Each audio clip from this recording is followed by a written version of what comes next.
Hi, and welcome everybody to another edition of the Winner's Circle Sports Betting Podcast. I'm Ross Benjamin. As always, I'm joined with my cohort, Chip Chirimbus. It's Thursday, 12/31, the last day of 2020. I know, Chipper, there's a Yeah, lot of people who are happy out there that this year is finally coming to a close. How you doing, buddy? I'm doing great. Thank you very much. I had a great day in the college basketball last night and the football. Well, a little disappointing with that number with that game last night. I mean, players leaving left and right, turning the lines just outrageously in proportion, shall we say? Yeah, no, Florida, what Chip's referring to is Florida had their top four receivers out for that game, either for opting out or for COVID concerns, whatever the case may be. They were shorthanded in that regard. And as I mentioned yesterday, Chip, and it certainly came to fruition. I mean, I think if that game, if those receivers are there, Florida makes a game of it, and we would have seen the game 48-45 or something to that Well, degree, because both defenses leave a lot to be desired on their resume this year. yeah, I think the three interceptions Trask threw in the first period all had to do with the receivers Yep. either not being in the right place. There was a deflection off a receiver's hands, and timing. All of a sudden, you just can't do it in one day when these guys announce the day before the game that they're not going to play. So it was a bad spot for the Gators, and they suffered. And you know I, what, Ross? One thing that makes me laugh is that these players are saying they're not going to play to prepare for the draft. In my mind, you prepare for the draft by playing. yeah, I don't. I mean, how are you preparing doing nothing? I don't get it, but that's another story. Again, these kids have come to the point now, if they're not playing for a national championship or a college football playoff game, they're not going to play because they figure the game is meaningless. And why risk injury when you're in risk millions of dollars? I don't agree with it, Chip, but from a business Ross, standpoint, yeah, whatever happened to Ernie Banks? I yeah, mean, his attitude. It's a great day. Let's play. yes. Let's play two. He used to Let's play two. Yeah. Well, you can't only play one football game in a day. So Well, if you're going to quote Ernie Banks, my man, let's get it right. you're Anyway, right. I'm lucky I pronounced his name correctly. I went 2-1 in college basketball yesterday. So between the both of us, we went 5-1 combined in college Yeah. basketball. My only loser, I used Davidson on the show. I also used them with my clients. That was Ah, my only loser. So, hey, Auburn, Arkansas, easily going over the total. Boy, I thought that was an absolute steal. And I can't remember off the top of my head what my other winner was, but yeah. it was a good day for us in college Right. basketball. But today we're going to talk about college football, Chip. We're going Good. to talk about not the games today, but we're going to talk about the games tomorrow, specifically the two college football playoff games. And we're going to have a free pick. We'll each have a free pick on one of those two games, and we'll go from there. But before we get to the college football playoff games, a real intriguing matchup. I know I gave out Cincinnati as a free play earlier this week, but it's worth mentioning again. The Cincinnati Georgia game has some intrigue to it. Chip, Yeah. any thoughts? Yeah. Now that it's later in the week. Yeah, I think usually we come into this type of bowl game of situation, we'll always take the club like that's Cincinnati, the unheralded team. But it looks as though to me, after all this time sitting here, my first instinct was Cincinnati. I loved the matchup right from the kick from the start because I thought Georgia, was a little lacking this year. Then you pointed out, and we actually reviewed and saw that their new quarterback, who is it, Daniels, Yeah, has JT come in, and Daniels. they've been totally prolific on offense since he's been there. They've been totally different, and it may be a different team. And the thing that I'm concerned with, because I haven't made a side on this game as of yet, is that the media and the public really seem to be gravitating towards Cincinnati. Everyone's talking about this is the team that's not part of the Big Five that had a chance to be part of the Final Four. And, did they get screwed over? Let's see if we could expand to 8 that they would have been involved. And they're undefeated and they're getting a touchdown or more here. That raises my eyebrow a little bit. I think there's going to be a little bit more attention on Cincinnati than there were, say, in past years when you had teams like Central Florida going to the bowl games and they'd be 11, 12-point underdogs and they'd win the game outright. And teams along that line. But this time around, Ross, I think the Bearcats are catching a lot of media attention, which ordinarily shouldn't be there. I mean, so I'm a little skeptical of this game because my first instinct was Cincinnati, and now I'm backing off a little bit. Yeah, that JT Daniels, actually, he was a Right. starting quarterback at USC last year, and he got hurt early on, and then Slovis took over for USC, and he's never looked back. So he ended up saw the writing on the wall because Slovis was Yep. a freshman. He transferred to Georgia, and hindsight's always 2020, Chipper. But you wonder how much better Georgia would have been if indeed they started him from the get-go instead of the walk-on senior. So, Yeah. but again, there are circumstances we don't know what transpired early in the year or what prompted them to go with the walk-on senior. But in any event, Georgia's got 2 losses this year, and Cincinnati's undefeated. And Chipper makes a good point. The undefeated team is the underdog. Obviously, the SEC, playing in the SEC, Right. is going to carry a lot of weight and when making a line like this, in terms of the level of competition that Georgia faced as compared to Cincinnati. Anyway, that to me looks like I'm going to really be interested in watching that game. Me too. I'm going to stick to my play though on Cincinnati here plus the 7. So we could agree to disagree, Chipper, which we're pretty That's what good makes at. horse racing, right? I mean, it's all a gamble. Exactly right. The other game that isn't a college football playoff game is between Auburn and Northwestern. Right now, Northwestern, a 3.5-point favorite, 43.5 is the total here, Chip.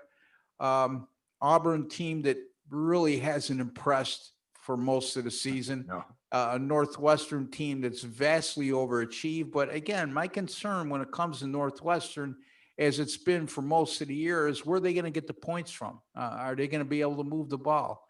So any thoughts on this game? I think these two match up. They seem so similar in my mind. Anyway, I'm looking to control the ball. We've talked about Bo Nix to the nth degree here about Auburn's quarterbacking lacking, but he has come on a bit in the second half of the season. The SEC is it was down this year. I really I believe didn't think it was as strong from open. top to bottom as normal. Yeah. Yeah. Yeah. And here they are. And that's maybe why they're a dog to Northwestern. Very conservative team, the Wildcats. I think this game is built to stay under the total with both sides here. Otherwise, it's a tough call because Auburn's had such a mediocre year. Northwestern's coming off a disappointing loss to Ohio State.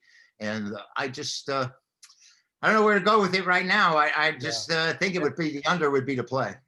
It's a real tough call. And Northwestern did give Ohio State all they could handle for 3 Yes, they did. quarters. So let's put it this way. The best unit on the field will be Northwestern's defense in this game. Now, whether they could generate enough offense to cover better than a field goal spread is another question. Right. Notre Dame and Alabama. Yes. First game in the college football playoff, which will kick off at 4 p.m. Eastern time, Chipper. And Alabama opened at 18.5. They're now either 19.5 or 20, depending on where you look. And the total opened at 67, and it's 65.5 or 66, depending on where you look. I don't know. Here's the thing. Notre Dame, that veteran offensive line is going to have to come up big here for them to stay in the game. And why I say that is they can't afford to have Ian Book have to put the ball up 30 to 40 times. Notre Dame is good when they're balanced. And as we saw with Clemson, they couldn't get their running game going. And then once they become one-dimensional, I'm not saying they're easy to stop, but they're not quite as effective offensively. And, I think Notre Dame is going to have to be able to run the ball in this game, control the clock. And sometimes the best defense is a good offensive running game, Chipper, keeping the other team on the sideline. So again, that's my thoughts initially. What are you looking at here? Well, the first thing that comes to mind is how poorly the Irish have done when they've got into this Final Four. And, they played in the BCS title game against Alabama a couple of years ago. That'd be 42-14. And had they made up that gap, I mean, in that game, Bama ran for 265 yards, and you put your imprint on what needs to be done. They only ran for 32 yards in that game. Notre Dame's going to have to be able to run the ball. You can't rely on Book to do everything. Kelly said they were really humbled in their last game, last time out when they They got beat by should be. Clemson. And he said they're much better than they were in 2012. And he said, we are going to move the ball on Alabama. Believe that. So he's got a lot of confidence in his offense, which has averaged 35 points a game. But they're going up against the number one offense in the country at 49.7 points a game. This is a team, Ross, been favored heavily every game, right? I mean, they're 11-0 and 8-3 against the number. And that's really, the number's supposed to be the equalizer. Yeah. And this Alabama is so much better than everyone they've played so far. And it's so obvious. Can Notre Dame stay with them? We saw their Achilles heel when they played Clemson Tigers and how they could be beaten. But I think the way to go maybe here is not to worry about that 20-point margin or if it rises or goes down. It's just to play both teams to go over the total. I don't think anybody can stop this Alabama offense. They're so well balanced. They have such speed. Their veteran quarterback, Matt Jones, he's a pro in my mind. I don't know if people were slighting him a little bit this week, and I don't understand why. I think he's a great player, particularly in college, shall we say. But I can't see either of these teams stopping the other. Even Alabama's defense has had at times had little kinks in their armor. So I look for this game to go over the total, and I think it goes over easily. Yeah, I think Notre Dame will be able to move the ball. I echo Brian Kelly's sentiments. You look. I mentioned earlier in the week, and you just brought it up. Alabama's had some moments this year where they've given up a lot of yards and points. I know they've been a lot better down the stretch. They've been dominant, but they've also not faced the toughest competition going down the stretch. I mean, if you want to call Auburn a tough game, yeah, it's a rivalry, but this isn't your atypical Auburn team. And like we mentioned earlier, from top to bottom, the SEC is not as strong as they've been in years past. That's not to make light of Alabama's accomplishments this year. Ohio State and Clemson. Now, talk about intrigue. Dabo Swinney comes out last week and says, I wouldn't have rated Ohio State more than number 11 in the country. Right. More or less says, they're not deserving of national championship consideration, let alone college football playoff berth. And, we talked about this last week about Ohio State and the Big Ten changing the rules on the fly to accommodate Ohio State. And now they're there. And my question is that I know this guy's got a habit, meaning Dabo Swinney, of talking trash to the media and saying what's on his mind. Yeah. Why fuel the fire, Chip? That was my question. I'm saying, what's he trying to do? He's trying to get this Ohio State team. This is a team that had a 16-0 lead against Clemson the last time they played him in this playoffs, and they ended up losing the game 29-23. Clemson won, of course, the national championship. But Dabo, he's something else, isn't he? Oh, and by the way, before I forget, I wanted to mention, do you know that Alabama scored 35 points or more in 24 consecutive games, Ross? Yeah, that was an aside from last week. I left that out in the total when I was talking about the last game. But Ohio State 6-0 in a year. Dabo's right. How do you play for the national championship after you played only 6 games? And I don't think he was criticizing Ohio State's talent. I think he was trying to make a point that you don't deserve to be here because you don't have the resume. You just haven't done it. And he may be right to an extent. If they had played 9 or 10 games, then I might have a complaint about what he's saying. And it wouldn't have mattered. He just did that to make a statement, I think. And like you said, to create a little ire, shall we say, from. Yeah, I don't know if we'll see if it's going to be an ill-advised statement. You know what I mean? Because to me, that's pretty brash and arrogant to make a statement like that going into a game. The old very much so. Is you don't give the other team billboard material. And why would you do it? Yeah, I mean, I don't get it. I don't know why he would do it. I mean, they're 4-0 lifetime against Ohio State, so maybe he's really cocky about it, And it's just I don't know why he would make the statement in the first place, other than it makes it fun for us. Yeah, I mean, like you said, it's not like they blew Ohio State out in that last in the college football playoff. They had to come from behind. Yeah. So anyway, we'll see what happens there. I mean, I'm a little bit torn because I was a proponent as well of you don't put a team in a college football playoff that has only played 6 games. Yeah. And on top of that, Chip, it's not like they made a statement in the Big Ten championship game. They Yeah. struggled with Northwestern for 3 quarters Yes. to move the ball. So now they're going to be facing a Clemson defense that probably has 4 or 5 guys that will be drafted in the first 3 rounds Yeah. in the spring. So anyway, let's get to a free pick, Chipper. All right. We'll Well, start with you. I will. And I just want to say about this matchup about how trends clash here because Ohio State as an underdog is 20-8, and that's a great record as an underdog. And as a favorite, you have Clemson as 23-11 and 10-2 in their last 12 bowls. And this is, of course, against the number. We're not talking straight up at all. 17-4 in neutral sites for Clemson here. This is a very, very tough call. Ohio State certainly has to have the motivation because of what's, like you said, you got billboard material when Dabo's opening his mouth.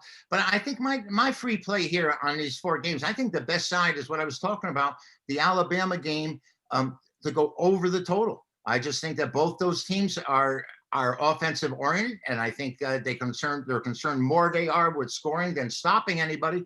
And I think Alabama and Notre Dame go over the total. And that's over 65.5. So Chip Chirimbus is Right. free play for a New Year's Day is in the college football playoff game between Notre Dame and Alabama. He likes over 65.5. I'm also going to have a free play in that game as well, Chipper.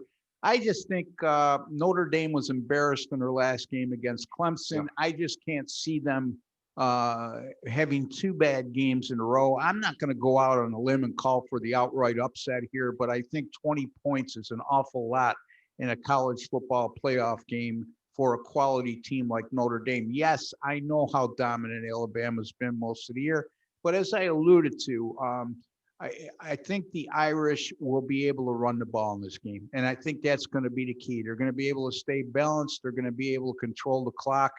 And they may not come away with a win, but I could see them keeping this game quite competitive throughout. And if Alabama does pull away, it'll be late. And I'm not so sure even then they're going to be able to win this game by 3 touchdowns or more. So I'm going to take Notre Dame. I'm going to go out on a limb here, Chipper, take the Irish plus 20 against Alabama. And for those of you who missed it, Chipper has Notre Dame and Alabama over the total of 65.5. So those are our 2 free plays for New Year's Day in college football. I'd like to thank each and every one of you for joining us. Don't forget, folks, subscribe to our channel if you haven't already done so. It's what helps keep these videos alive. It shows us support. For those of you who have subscribed and continue to watch and support us, we really appreciate that from the bottom of our hearts. Anyway, Chip, any final thoughts, my man? No, it's always a great weekend. We're going to have my New Year's Day bowl game of the year is going off on Friday, and really looking forward to it. This is a great time for us, and not only the holidays and everything, the atmosphere is going on. We've got basketball coming full bore right now, college basketball and NBA. So I'm pretty excited, particularly about this bowl weekend and New Year's Day bowl game of the year, which is available at chipwins.com.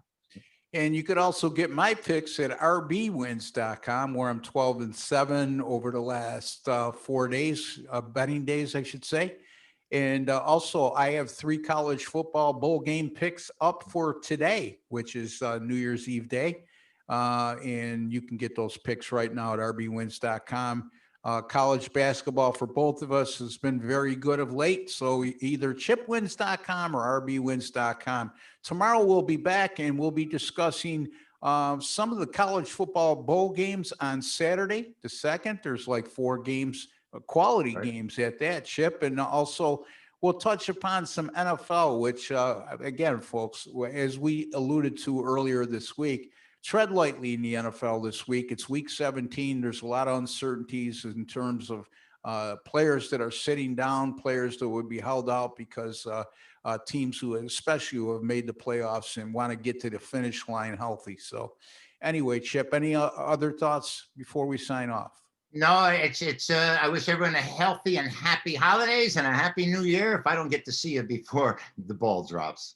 I echo those sentiments. And until the next time, have a happy new year, folks. Good luck and God bless.